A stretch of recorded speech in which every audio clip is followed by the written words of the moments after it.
পানি, তো চোখের নিচে পানি পেয়েছে, পানি মনে করে খাই ফেলেছে। কি করছেন? আর এটা পানি মনে করে খাই ফেলছেন, যেখান দিয়ে যাইতেছেন সেখান দিয়ে কই কি বন্দি কি আতঙ্ক লাগাইছে, সামাল করে আমার পাশে করি বন্দি বোঝেন নি আপনারা? ও কি আতঙ্ক লাগাইছে, এত চমৎকার ঘোরা। আমি তো একটু ধ্যান কেন নবীজির মেয়ে যাবে পেয়েছে না, তো তুই বাসা লাগছে না, চোখের নিচে পানি পেয়েছি, পানি পেয়েছি। নবীজির কানে আওয়াজ যায়, বলে না রে তোর জীবনে পেটে কোনো অসুখ হবে না, আর জাহান্নামের আগুনও হারাম হয়ে গেছে।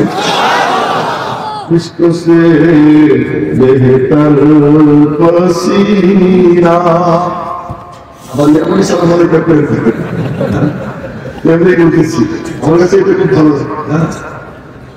বেদাতে দুই প্রকার, এক হলো আশিকে বাযাবতা, আর একটা হলো আশিকে বেযাবতা।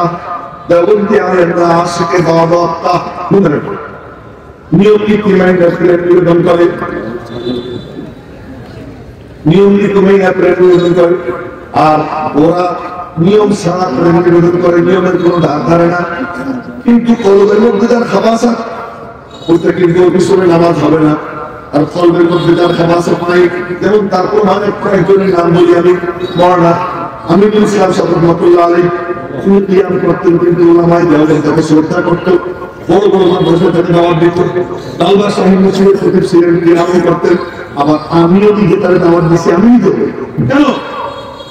আশিকে বাযাবতা, উনি নিয়ম নীতি মাইনা সব ঠিক আছে, কিন্তু নবীর নাম আসলে খেজুর একটা আসলে কিন্তু ধরে বলতেন, আচ্ছা মেরে महबूब के दियार का खजूर है,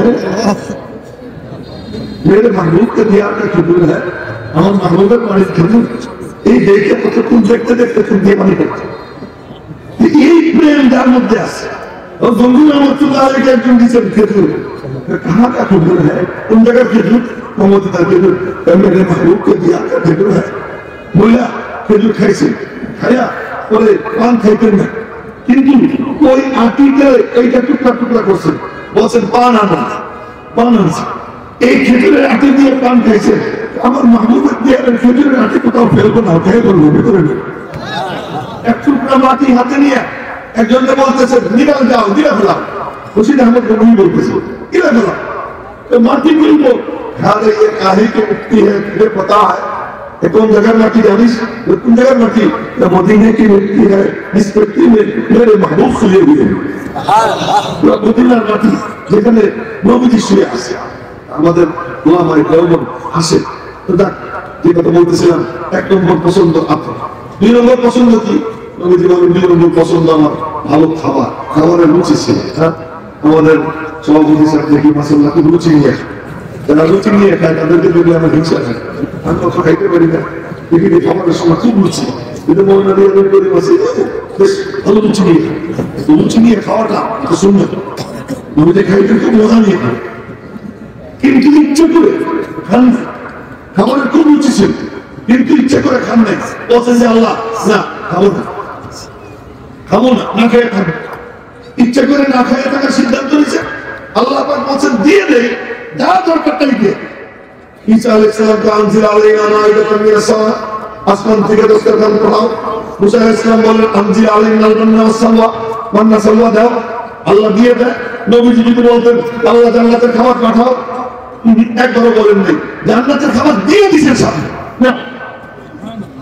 সুবহানাল্লাহ, জান্নাতের খাবার দিয়ে দিয়েছেন। সহিহ বুখারী শরীফের হাদিস ওলামায়ে ইকরাম জানেন, জান্নাতের খাবার দিয়ে দিয়েছেন। নামাজের মধ্যে নবীজি লোভে হাত ও দুই করে বার হয়েছে, দুই হাতে দুই করেছে ধরার জন্য। সাহাবীরা তো চোখের কোনা দিয়ে দেখতেন নবীজি নামাজে কি করে। সুবহানাল্লাহ, আবার আপনারা দেখেন নাই হয়েছে নবীজি কি করতেন, চোখের কোনা দিয়া যে নবীজি কি করতেছেন নামাজ দেখতেন। তো এই যে দেখছেন নামাজের মধ্যে সালাম ফেরানোর পরে বলতেছেন ইয়া রাসূলুল্লাহ রাইনাকা তানাবুতা শাইআ, দেখলেন কি জন্য ধরতে গেল, ঠিকই দেখছে ধরতে গেছিলেন কি আমার আল্লাহ আমার সামনে জান্নাত হাজির করে দিয়েছিলেন। সুবহানাল্লাহ, বলে কোন জান্নাত হাজির করে দিয়েছিল। আর ধরতেছিল, লোভও লাগতেছিল,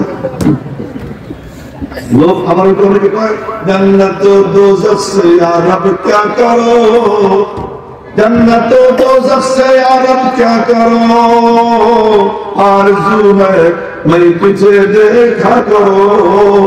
জান্নাত ভিতর দিয়ে কি করবো? আশা একমাত্র তোমার দেখা, তোমার তামান্না। আল্লাহ কয় আমার তামান্না নমুনাই তো জান্নাত, আমার দেখার তামান্না, আমার সন্তুষ্টি তার নমুনা জান্নাত। তো জান্নাত নবী সামনে হাজির, নবীজি আবার অত সুফি ছিলেন না, আল্লাহর কাছে জান্নাত নিয়ে চাইতেন, উম্মতকে ওটা অর্থনীতি শিখিয়েছেন, কিন্তু চাইতে হবে। জান্নাতের আঙ্গুলে ছোড়া ঝুলতেছিল, ধরতে গেছিল, পরে আবার ভাবলাম না, জান্নাতের পর জান্নাতে গিয়ে খাইলে ইচ্ছে করে নেই। এরপরে বললেন নিতে পারতাম, যদি নিতাম আজকে আমরাও খাবো। সুবহানাল্লাহ। আমার কবের থেকে বলতেছিল নবীজির ভাষা শোনেন, যদি ওখান থেকে আমি এক ছড়া নিতাম, দুনিয়া কিয়ামত পর্যন্ত আমি তোমরা আমার উম্মত খাইতে পারতো। কিন্তু ইচ্ছা করে নেই, তোমরা কি মনে করছো নবীকে আমার ইচ্ছা করে নেই। এরপর কি নিজে পেটের পাথর বাঁধতেছে, সাহাবীদের পেটের পাথর বাঁধা